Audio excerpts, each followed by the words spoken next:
Hi, everybody. This is Silvio Canto in Dallas, Texas on Wednesday, April the 5th. And welcome to our commentary. What a 24-hour period we have just gone through. I mean, nothing like this ever before.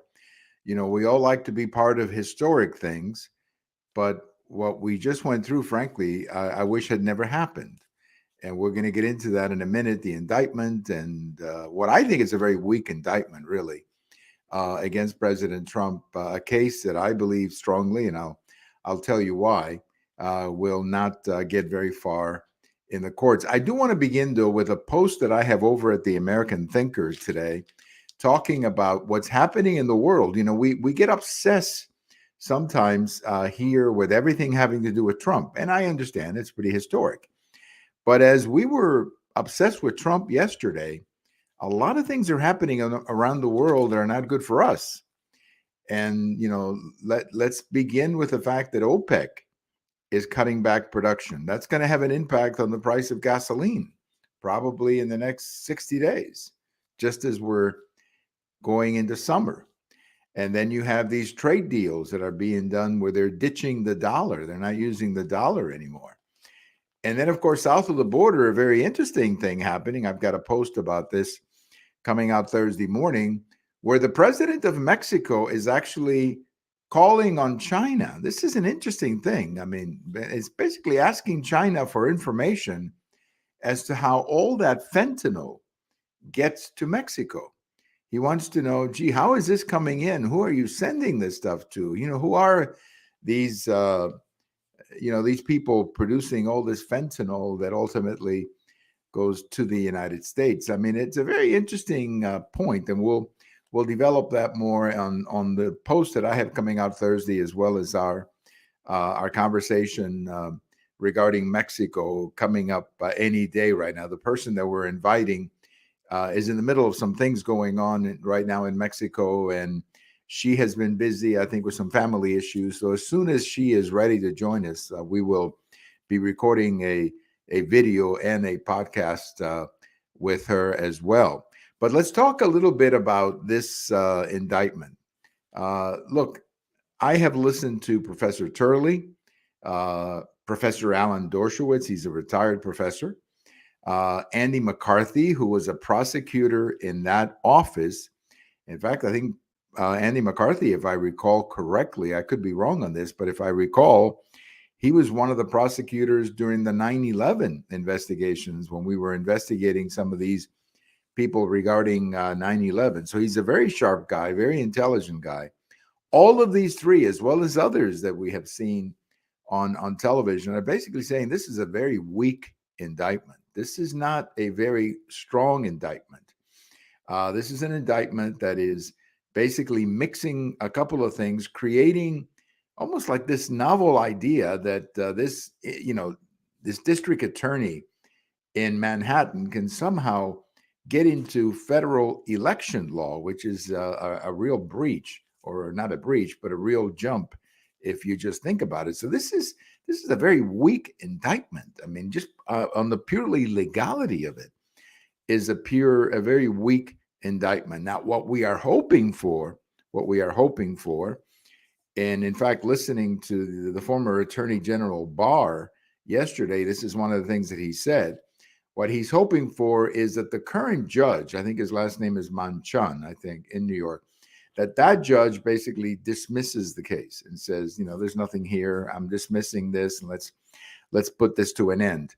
If it doesn't happen from this judge, it probably will happen once it gets out of the New York district and it gets into a different court where there will be a judge that will kill this thing. But that's what has to happen. This thing has to be killed, has to be put to rest as soon as possible, because this is a very bad indictment. We're targeting a human being here. We're targeting Trump, and we're charging Trump for something that no other person in the United States would be charged for. I mean, it's as simple as that. Now, you can say no one's above the law. That's the refrain that you've been hearing from some people on the other side. Yes, that's correct. No one's above the law. No one should be targeted by the law either. And what you have there in this Manhattan district is a district attorney who basically ran saying, vote for me and I'm going to get Trump. Well, that's not his job. His job is not to get Trump. His job is to get criminals. So first you have a crime and then you find the criminal. Here you have a man and then you find the crime. That's not what he's supposed to be doing. That's very bad, actually, that he's doing that. There should be some consequences when a district attorney does something like that too. I hope that at some point we get to that. We get to that as well. So there's got to be a judge somewhere here down the road very quickly who, for the good of the country, will kill this thing. Because if we don't kill this thing or this indictment very quickly, there will be harsh consequences on the politics of the United States. Because what you're going to have is other district attorneys are then going to go after, let's say, former President Obama, former President Clinton, obviously President Biden right now, or his son or family member or whatever. And you're going to open up this Pandora's box, as they like to call it, where we're going to be constantly just investigating each other rather than governing or getting anything done. So there's got to be a judge out there. I pray that there's a judge out there who sees the big picture here and understands that this indictment is a farce, and that the sooner he kills it, the better off this country is going to be. So we pray that such a judge is out there. I'm sure there is one out there that will come through and do one for the country and take this garbage of an indictment and put it back on the shelf where it belongs. Well, we had a couple of elections yesterday. One election in Chicago, very close election. It was a 50-50 election.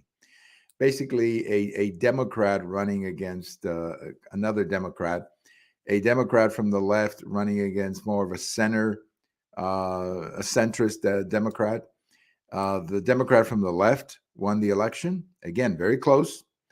And what happens to Chicago now? I don't know. Chicago is a city on the verge of collapse. You know, their police department is short 1,500 officers. Now, I don't know what percentage of the force that is. That's a pretty big number.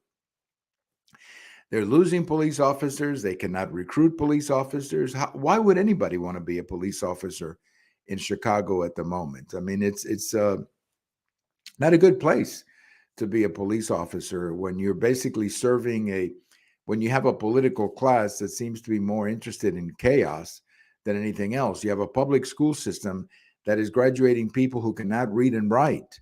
Okay, that's Chicago. That's the reality of Chicago. So they've elected somebody very similar to the one they just got rid of, which is Lori Lightfoot. So let's hope that this new person who is from the left realizes what is being done to that city. Because if there's no big change in that city, you're going to see more people moving out, more companies moving out. It's already happening. And they're going to keep graduating young people who cannot read and write. How is that good for the Black or Hispanic or whoever is graduating from those public schools? I don't know. I mean, how is it good to graduate kids who can't read and write? I mean, how are we helping these kids in the future? So it's just a terrible situation in Chicago.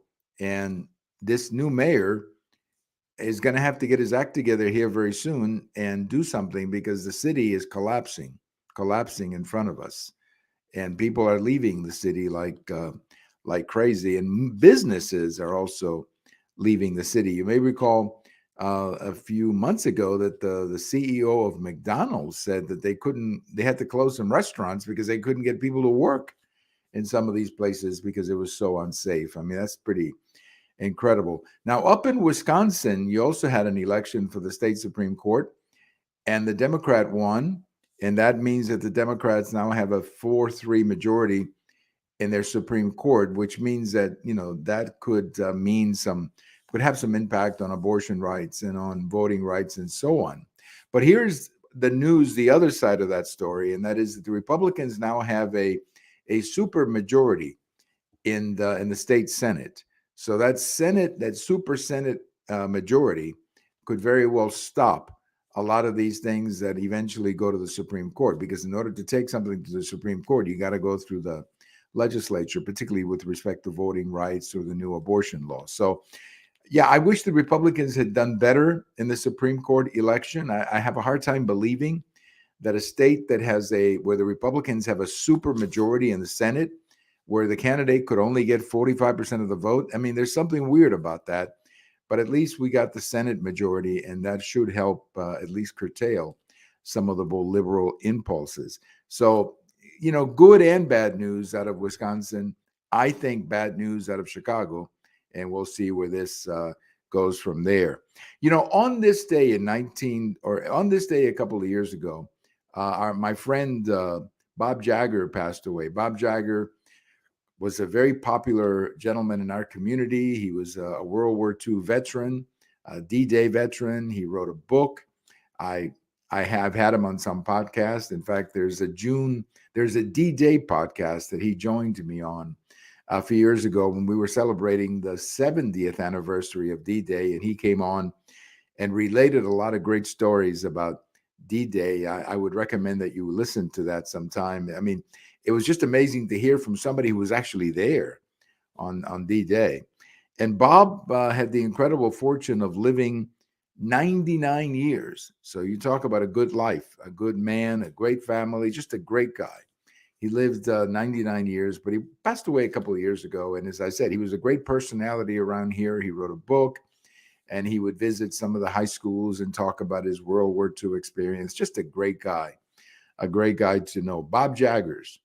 And I have a post in my blog about him with a link to his World War II book, as well as a link to the interview that we did on D-Day about D-Day. So check that out if you're interested in learning about a great figure. Just one of these people from that generation who did so many great things, serving the country. And then after he served his country, he became a businessman, very successful businessman, and had a family, and all the good things you associate with that wonderful generation.